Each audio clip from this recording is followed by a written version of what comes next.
Nomi Prins is a former Wall Street executive.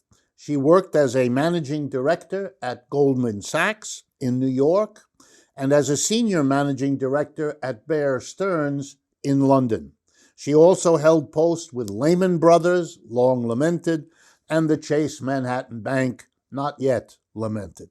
She left Wall Street to become an investigative journalist, an author, an international speaker, and advisor on financial and economic matters. She has written 6 really good books that I recommend to you, the most recent of which is Collusion: How Central Bankers Rigged the World. So first of all, Nomi, thank you very much for joining us. Thank you so much, Rick. It's a true pleasure. Good.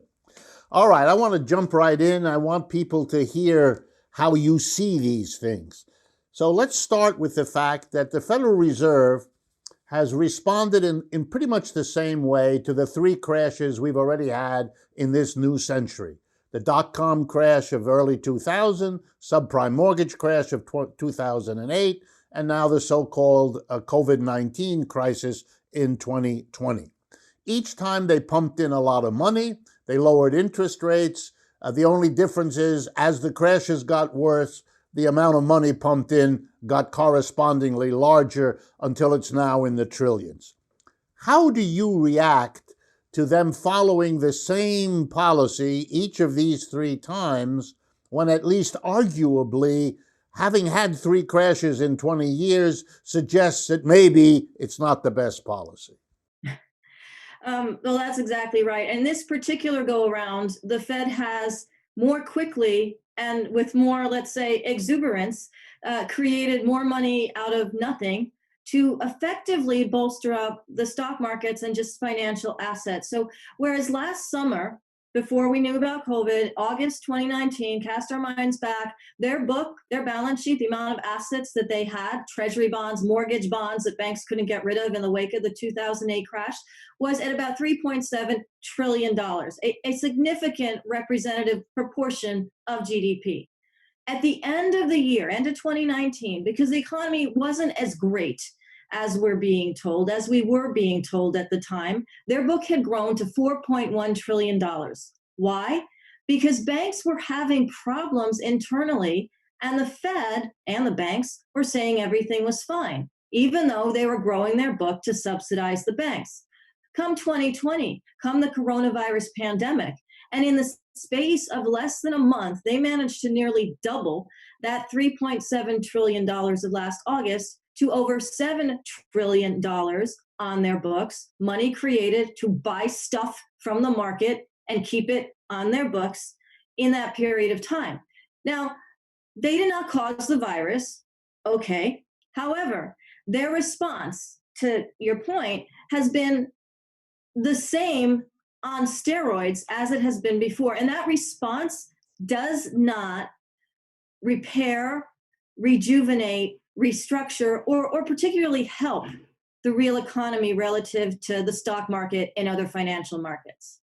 Tell me, are we then facing a bubble? Do you sense that this flood of money, which is clearly going largely into financial assets, including the stock market, and boosting it up so that we get this bizarre contradiction that so many people write to me about, the collapsing economy on Main Street all around them, the 52 million people filing for unemployment compensation, and a booming stock market that has basically recovered from the crash of March? Is this a bubble? Will it collapse? What is it we're seeing? It is a bubble and it will collapse. And that we have already seen from the prior crises and sub-crises of this century so far. And the reason for that is because the money that's being created itself is going so quickly into financial assets. And that's not just the stock market. The stock market's kind of the most apparent disconnect between the real economy, because we know that a lot of people won't get back into their jobs. A lot of people will still be losing their jobs. Foundational economies and small businesses have been ruptured to such an extreme extent that the amount of money that has been flowing into the stock market, even if it were to be recalibrated, doesn't have the time to help the real economy in the current structure, in the current system. So therefore, it continues to bubble up because all the actors, the banks, the hedge funds, the private equity funds, the wealthy, the people that dabble in the stock market even, are collectively pushing up that value. And that's why we see, for example, that the NASDAQ, the representative of the technology stocks, and there is some merit, they do help people do things from home. But on the flip side of that, there's a ton of money going into them and creating new records. And that's why the Dow is up to almost where it was before the pandemic. That is a bubble. It does not represent the real economy. It doesn't even represent where the real economy is going to be in any sort of near future. And on top of that, we have a bubble in debt. Debt was already high. Public debt was already high. Corporate debt was already at record highs before this year began. Now we have a situation where, because of the Fed, and because the private banks want to make their money in fees for creating deals with their corporate customers, so at least somebody can make some money while some of them are closed, they are borrowing more debt. So as a result, in the first half of this year, the larger corporations in this country have already borrowed more because of the Fed's policies, because the Fed has said they will be there to help them if they need it, not just the government, the Fed. They have been able to blow up their debt by as much in these 6 months as the entire year last year, which was already a record. That is also a bubble. Bubbles with nothing beneath them at some point pop. And that's what we'll see. And it might pop because another wave of the coronavirus, the same wave, bigger, something else that we haven't seen yet, or the general sort of deluge of this debt coming out of the bubbles that it has been inserted into. And these are problems because we're not repairing, we're not viewing, we're not looking at long-term strategies for the real economy, particularly in crisis, but even beyond that. Is it possible, and this, I know I'm calling for your opinion, but you know this material, you study it, that's why your opinion is of interest to us. Is this a system so terrified about the crisis it's in that it simply will not look down the road? It has that view, if we don't get through this in the next X months, the future is irrelevant to us anyway because we're facing collapse. Are we at a point in American capitalism where that's the mentality of even the people sitting at the top and spouting off the usual patriotic junk? I think we are, and I think the caveat to that is that they don't have to think as much. They're allowed to get lazy about plans, about pushing for financing, about pushing for stronger foundational economic plans, because this extra help, the Fed, the Treasury Department with the Fed, the Congress with the Treasury Department with the Fed, the companies that basically take, inhale this cheap money and spout it out into their own share prices or into their debt or something like that down the line. They don't even have to think as much. So it's not even that they don't, some don't. Some just look at the stock market as this be all end all of representing whatever they need to care about. But some others just, it's almost like they don't need to care because they don't have to put in the effort, because this backstop, because this sort of financial subsidy not only exists, but has been proven time and time again to exist to the level, to the volume, to the amount that the market wants. All right, none of us has, you haven't, I haven't lived through whatever it means to speak of the end of an empire or the end of a system. But if I were asked to guess what kind of things one sees and experiences when a system is at its end, are we in that situation?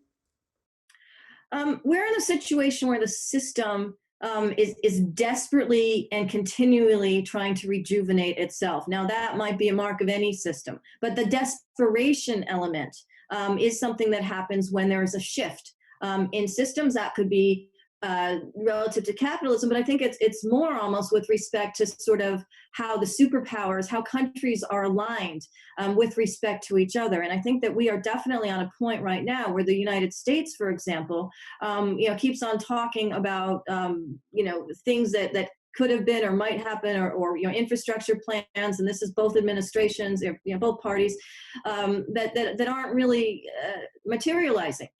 Whereas there are some nations, and they are putting more money and more planning into sort of economic infrastructure.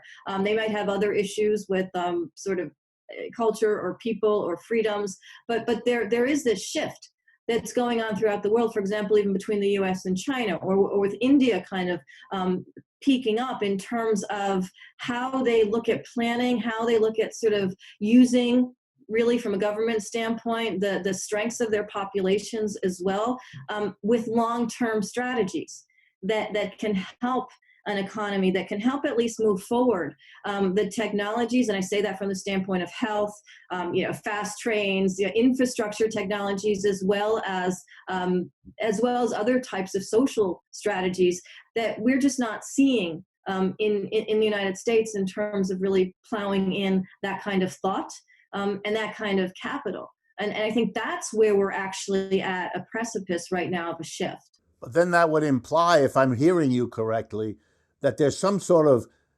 decline of capitalism in the West relative to its growth and development in the East, roughly speaking.